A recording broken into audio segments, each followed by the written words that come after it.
কাজ ছিল, মেয়েগুলো অনেক কষ্ট করছে। এই শিক্ষামন্ত্রী এতগুলো ছেলেদের জীবন নিয়ে খেললো না। ঢাকা শহরে ছেলেমেয়ে নকল করে বলেন আরেকটা আমার ইঞ্জিনিয়ার অনেক দেওয়া ভাই।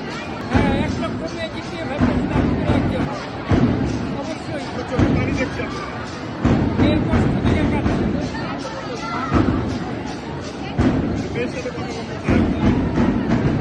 আমরা দেখছি আপনার বাবা কাঁদছে, আসলে কিভাবে খুশিটা দেখছেন?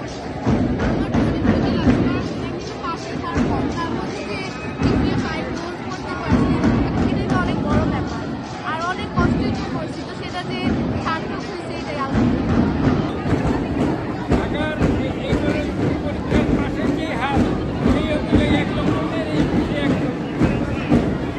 এই যে আশাজনক রেজাল্ট করতে পারলো মেয়ে, এতে কতটা খুশি? অবশ্যই পরিকল্পনা কি?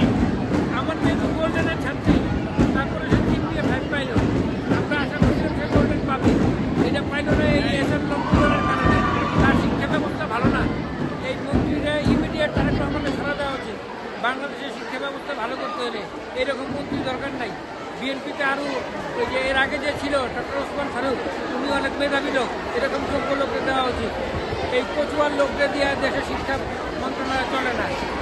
অথবা ওই যে স্যার সলিমুল্লাহ সার্ভে নেওয়া উচিত। এই মন্ত্রীদের দিয়ে বিএনপি সরকার আমরা ভোট দিয়েছি এই মন্ত্রীদের পাওয়ার জন্য, তা তো না। মিলন শিক্ষামন্ত্রী কি করেছে যে আসলে তাকে পরিবর্তন করা? এই যে পাশের হার যে অনেক পার্সেন্টেজ কম দেখবেন না, যে ঢাকা শহরে নকলের কথা বলে, ঢাকা শহরের আইডিয়াল স্কুল স্কুলের ছেলেমেয়েরা কি নকল করে নাকি? নকল করলে গ্রামে, সে গ্রামে দেখবে। ঢাকা শহরের মেয়েদের কি আর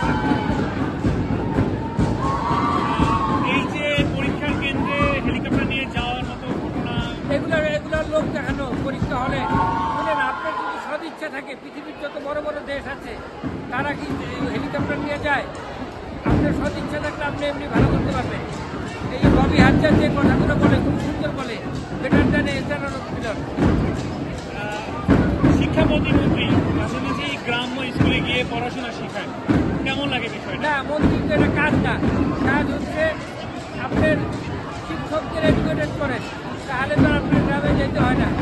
আপনি ওই জায়গাটা জোর দেখছিলেন। আমরা নিউক্যাসল ইউনিভার্সিটিতে গেছিলাম, ওই জায়গার প্রফেসররা বলছে যে একটা দেশের শিক্ষাকে আগায় নিতে হলে দেশের প্রাইমারি